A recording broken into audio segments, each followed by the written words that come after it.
नमस्कार दोस्तों, मेरा नाम है अंकुश प्रताप सिंह और आप देख रहे हैं हमारा YouTube चैनल इक्विटी प्लानर्स। आज के इस वीडियो में हम समझेंगे यमुना के सेक्टर 17 के बारे में। हम समझेंगे इस सेक्टर का जो लेआउट है उसके बारे में, इसके अंदर जो फैसिलिटीज हैं, जो ब्लॉक्स हैं, उनके अंदर जो प्लॉट्स हैं, उनके साइजेस के बारे में और इसकी कनेक्टिविटी और आसपास की सराउंडिंग के बारे में।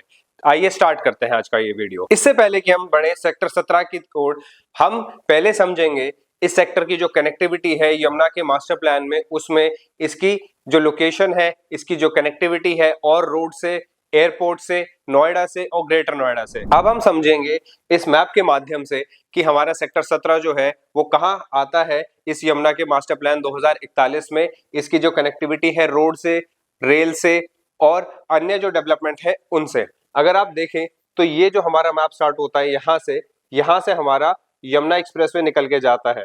यमुना एक्सप्रेसवे के साथ साथ अगर आप देखें तो यहाँ इसके बाद हमारी एक सर्विस लेन आती है, सर्विस लेन के बाद आती है हमारी एक ग्रीन बेल्ट और ग्रीन बेल्ट के बाद आता है हमारा एक 100 मीटर्स वाइड रोड।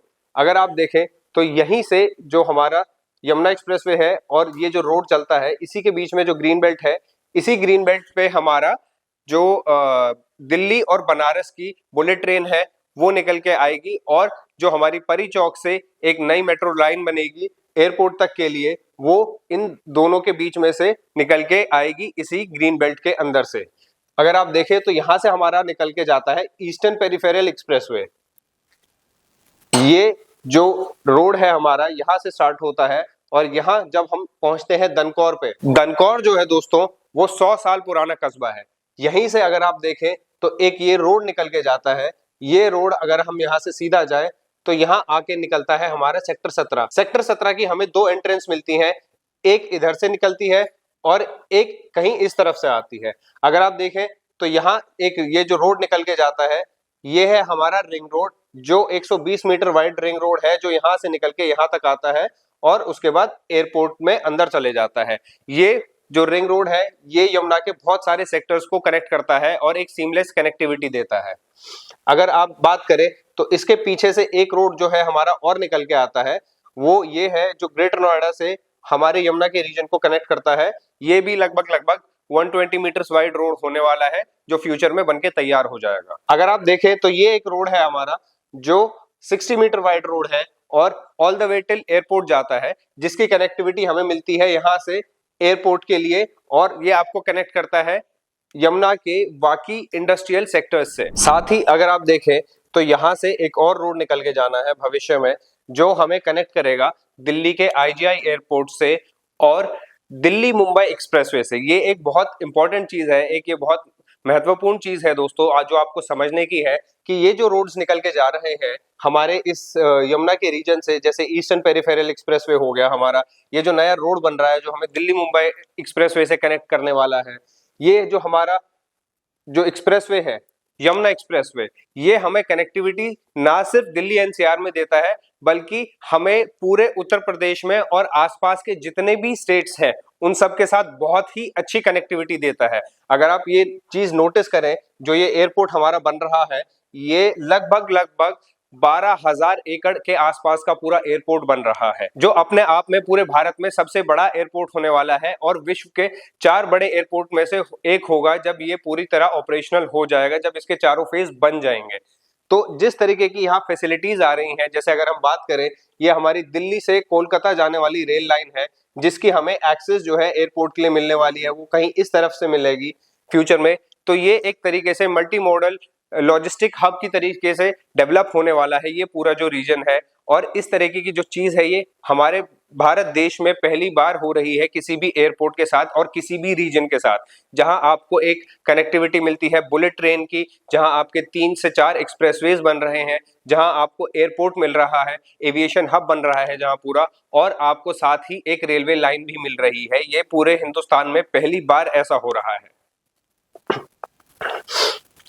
अब हम समझेंगे जो सेक्टर 17 है हमारा उसके बारे में। तो दोस्तों ये हमारा सेक्टर 17 है जो कुछ इस प्रकार से है। अगर आप देखें तो ये 120 मीटर्स का जो रोड है जिसके बारे में अभी आपको मैंने बताया, ये हमारा रिंग रोड है, जो यहाँ से अगर सीधा हम इस रोड पे चलते जाए तो हम सीधा एयरपोर्ट पे जाके निकलते हैं।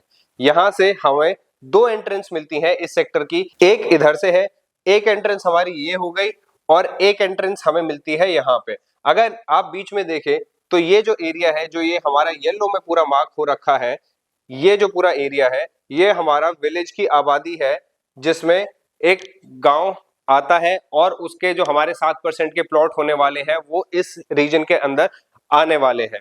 अब हम बात करते हैं इस सेक्टर की जो और चीजें हैं और जो फैसिलिटीज हैं, जो ब्लॉक्स हैं, उनको समझते हैं और उनके बारे में बात करते हैं। अगर आप देखें यहाँ पे तो यहाँ हमारा पहला एक ब्लॉक आता है जो कुछ इस प्रकार है। ये है हमारा ब्लॉक ए। ब्लॉक ए में 200 स्क्वायर मीटर के जो प्लॉट्स हैं वो आते हैं। इसके ऊपर हमारा आता है ब्लॉक बी। ब्लॉक बी में हमारे 162 मीटर के प्लॉट्स आते हैं और इसके बाद ऊपर जो है हमारा आता है ब्लॉक सी, जिसमें 120 मीटर के प्लॉट्स आते हैं। ये तीन ब्लॉक कुछ इस प्रकार हैं, ब्लॉक ए, ब्लॉक बी और ब्लॉक सी। अगर आप साथ में यहां देखें तो कुछ जो एरिया है जो ये व्हाइट कलर में अभी है ऑलरेडी, ये और कुछ इस प्रकार से जो है ये सारे ग्रुप हाउसिंग के प्लॉट्स हैं।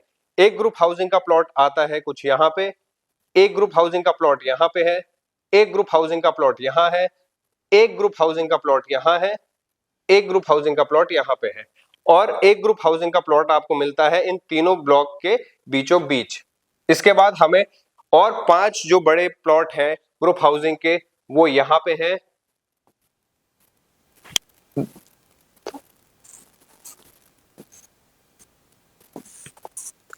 अगर आप देखें साथ में तो इन ग्रुप हाउसिंग के प्लॉट्स के साथ हमें एक बहुत बड़ा पार्क मिलता है, जो अगर आप देखें तो अपने आप में बहुत बड़ा एरिया है। अगर आप देखें तो इस सेक्टर में एक बहुत अच्छी चीज है, वो ये है कि आपको यहाँ से बहुत सारा ग्रीन एरिया मिलता है इस पार्क के अलग।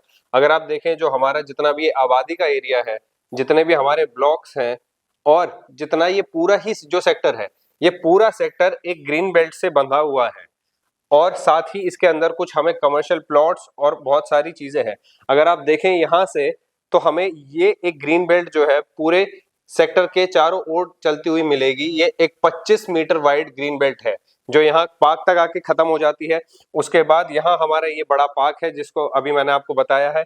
सामने से हमारे सेक्टर के एक और ग्रीन बेल्ट निकल के जाती है जो पूरे सेक्टर को क्रॉस करती है। साथ ही जो ये हमारा आबादी का एरिया है, आबादी के एरिया को और जो हमारे जनरल ब्लॉक्स हैं इनको अलग करती है। इनके बीच में एक 25 मीटर की वाइड ग्रीन बेल्ट है, उसके बाद एक 30 मीटर का चौड़ा रोड है। तो ये अपने आप में एक बहुत इंपॉर्टेंट चीज है क्योंकि ये जो दोनों एरिया है इनको बहुत अच्छे तरीके से सेग्रीगेट कर रहे हैं।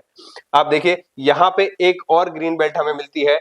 इस ग्रीन बेल्ट के साथ जो है हमें यहाँ पे हमारी जो सेक्टर की एंट्रेंस है, ये 30 मीटर वाइड रोड मिलता है जो पूरे इस एरिया को इंसर्कल करता है, यहाँ से चलते हुए निकल के आता है और हमें यहाँ पे एक और एंट्रेंस मिल जाती है जो ये 30 मीटर वाइड रोड है पूरा एक साथ चलता है। अगर आप देखें साथ में तो यहाँ पे हमें स्टार्टिंग में जो इस सेक्टर के ये एक 100 मीटर वाइड कमर्शियल है। इस कमर्शियल के साथ हमें यहाँ पे एक 2500 स्क्वायर मीटर का एक और प्लॉट मिलता है जो पेट्रोल पंप के लिए है। तो आपकी जो डेली नीड्स है वो पूरी होती रहेंगी यहाँ पे। साथ ही अगर आप देखें तो यहाँ पे एक ऊपर 80 मीटर वाइड फैसिलिटी है जो पूरे सेक्टर को सारी जो फैसिलिटीज है वो प्रोवाइड करेगी, चाहे वो किसी भी फॉर्म में हो, चाहे वो स्कूल्स हो, हॉस्पिटल्स हो, आपके वाटर टैंक्स हो गए या आपकी अन्य फैसिलिटीज हो गई, जिसमें आप जो डेली यूज की आपकी जो चीजें हैं वो पूरी होती रहेंगी।